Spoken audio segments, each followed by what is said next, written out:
Salut Guillaume, est-ce que tu peux nous expliquer le déroulement du chantier pour Prism, là? Comment ça s'est passé là? Donc nous on a été contactés l'été dernier par les guides des Contamines pour réaliser une passerelle pour aller au refuge des conscrits par le nouveau sentier qu'ils sont en train de tailler parce que le sentier du glacier actuel devient un peu dangereux.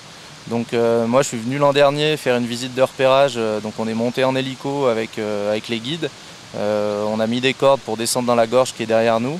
Et on a pris les mesures et on a fait une première préimplantation de la passerelle afin de pouvoir faire un devis. Donc après ça, nous on a fait un petit dossier d'avant-projet sommaire avec le modèle de passerelle et un estimatif financier. À partir de là, la mairie était d'accord pour avancer là-dessus. Donc ils ont consulté plusieurs entreprises. Donc là, c'est la proposition de Prism qui a été retenue. Et donc on a attaqué la semaine dernière le chantier proprement dit. Donc on est venu faire installer la tyrolienne qui va nous permettre, qui est derrière, qui va nous permettre donc de traverser pour le personnel et pour le matériel pendant le chantier. Et on a réalisé l'ancrage d'essai qui est juste à côté de nous, donc pour mesurer le coefficient de friction du rocher. Et donc aujourd'hui on est en train de tester l'ancrage. Et à partir de ce test, on va pouvoir dimensionner les ancrages définitifs de la passerelle. Donc ça devrait être réalisé courant de la semaine prochaine, donc dernière semaine de juin. Et puis le chantier va se dérouler sur 2-3 semaines courant juillet. Donc on va tout assembler sur place, on va installer d'abord les capes porteurs, et puis ensuite le platelage, le garde-corps et les haubans de contreventement. Donc on aura une équipe de 3 à 4 personnes. On va faire un peu de montage en atelier pour les éléments de platelage. Et donc tout est héliporté sur les plateformes qui sont un peu au-dessus de la passerelle. Et après les éléments sont disposés grâce à la tyrolienne qu'on a mis en place. 1,20. Donc là, elle a bougé de combien la barre là? Là, elle a bougé de 1 mm,2 pour un effort de 18 tonnes. Oh.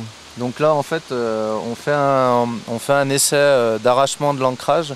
Donc on a un vérin avec un creux à l'intérieur où la barre passe à l'intérieur du vérin qui a une capacité de 60 tonnes avec une pompe 700 bars et puis un manomètre ici. En fonction de ce qu'on lit sur le manomètre, ça correspond à un certain effort. Et donc on a mis des écrous au-dessus de la barre. Et donc le but aujourd'hui, ça va être d'arracher la barre en faisant des paliers de 5 minutes.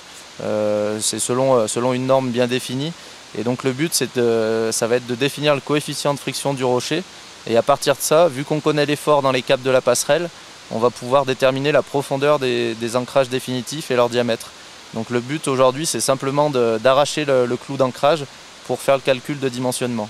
Et donc après, une fois que le clou est arraché, on pourra faire les ancrages définitifs la semaine prochaine, puis on les laisse sécher une semaine de plus pour pouvoir accrocher la passerelle dessus. On est au bout là. Donc là la pression augmente plus et le déplacement de la barre continue. Donc en fait on est en train de sortir la barre. Donc là on va pouvoir arrêter l'essai. On n'arrivera pas à aller plus haut. Donc on a le résultat qu'on voulait. Maintenant à partir de ça on va le remettre sur le graphique et puis on va pouvoir déterminer la valeur qu'on a besoin pour dimensionner les ancrages. Donc voilà, l'essai est terminé. On est arrivé à combien de pression? Donc on est arrivé à une pression maxi de 570 bars, donc environ 48 tonnes de traction sur l'ancrage.